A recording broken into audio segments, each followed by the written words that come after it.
Welcome to Tamil trader ராஜா. இன்றைக்கி நான் எடுத்த ட்ரேடு வந்து ட்ரெண்ட் பிரேக் ஆனதுலேருந்து நான் எந்த இடத்துல லாட் வாங்கினேன், அது எப்படி ஸ்டாப் லாஸ் அடிச்சிச்சு, ஆனால் ஸ்டாப் லாஸ் அடிக்கிறதுக்கு முன்னாடியே நான் சேஃபாக எப்படி எக்ஸிட் ஆனேங்கிற பற்றி தான் பேச போகிறேன். இன்றைக்கி ட்ரேடிங் வந்து வெள்ளிக்கிழமை 10 ஏப்ரல் மார்னிங் 11 மணிக்கு லாட் வாங்கியிருக்கேன்.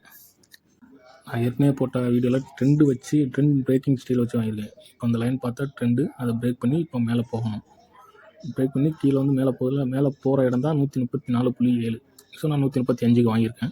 எனக்கு வந்து அது ப்ரீவியஸ் டார்கெட் வந்து ஃபஸ்ட்டு டார்கெட் வந்து 144 அதோட ஹை. ஏன்னா அந்த ஹை மார்க் பண்ணுறோம்னா சில நேரம் அது டபுள் டாப் மாதிரி தொட்டு திரும்ப வைக்கிறது. ஸோ எனக்கு அந்த ரிஸ்க் வேண்டாம். 134 தான் 4 10 பாயிண்ட், இது ரொம்ப அதிகம் தான். ஸோ இதை நான் மார்க் பண்ணியிருக்கேன். இப்போ ட்ரெண்டு எப்படி போகுது, எவ்வளோ நேரம் ஆகுதுன்னு பார்க்கணும். ஆனால் நான் எப்பவும் சொல்கிறது, பிரேக் பண்ணதுலேருந்து 2 3 4 கேண்டில்லையாவது ஹைக்கு போகணும். அதுக்கான மூவ்மெண்ட் இருக்கணும். ரொம்ப நேரம் அந்த இடத்துல ஸ்ட்ரகிள் ஆகிட்டே இருந்துச்சு அப்படின்னா அது கொஞ்சம் ரிஸ்க் தான். நான் ஏற்கனவே சொன்ன மாதிரி, இப்போ நான் சொன்ன மாதிரி பிரேக் பண்ணதும் 3 கேண்டிலாவது போகணும். ஆனால் ப்ரீவியஸ் கேண்டிலோட பாடியோட பெரிய லெவலுக்கு பிரேக் ஆகிருக்கு. ஸோ நான் இந்த இடத்துல எக்ஸிட் ஆகிறேன். ஏன் எக்ஸிட் ஆகிறேன் ரீசன் அப்படின்னா, இந்த கேண்டில் பிரேக் பண்ணிடுச்சு.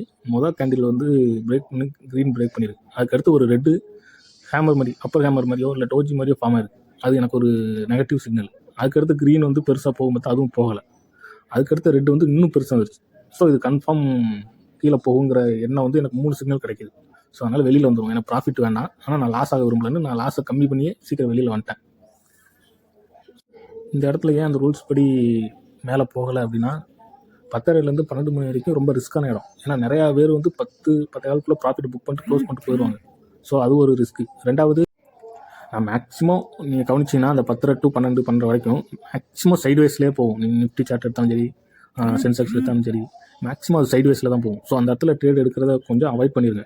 10 மணிக்குள்ளே ஏதாவது ட்ரேட் எடுங்க, இல்லைனா 2 மணிக்கு மேலே ட்ரேட் எடுங்க. இதுதான் பெட்ரு. என்னோட சஜஷன் தான்.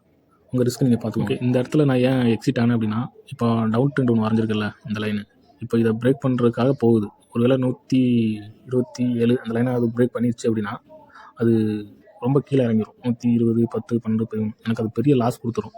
அப்படி இல்லை, அது தொட்டு திரும்ப வாய்ப்பு இருக்குது. ஆனால் அது வாய்ப்பாக தான் இருக்குங்கிறனால நான் அந்த ரிஸ்க் எடுக்க வேண்டாம் அப்படின்னு மார்க் பண்ணிடுறேன்.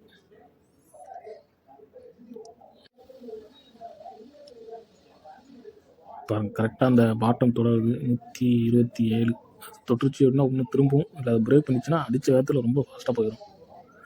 இந்த ப்ரீவியஸ் கேண்டிலோட பாட்டம் 118 வரை கூட போக வாய்ப்பு இருக்குது. பிரேக் பண்ணி வரும் 124 23 22. இதுதான் அந்த ரிஸ்க்கு. ஆனால் இப்போ நான் அந்த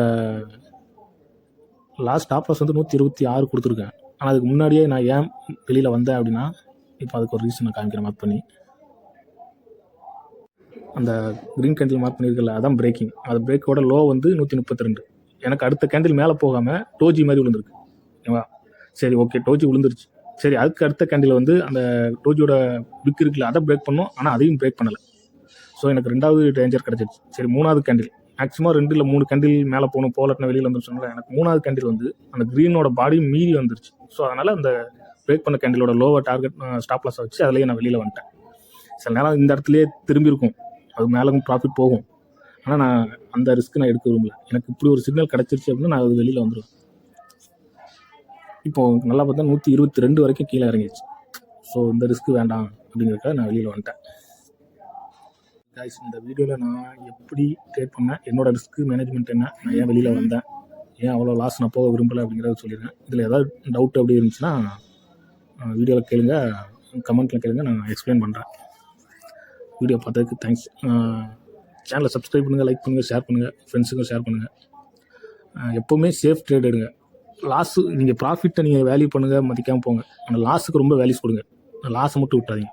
தேங்க்யூ ஃபார் வாட்சிங்.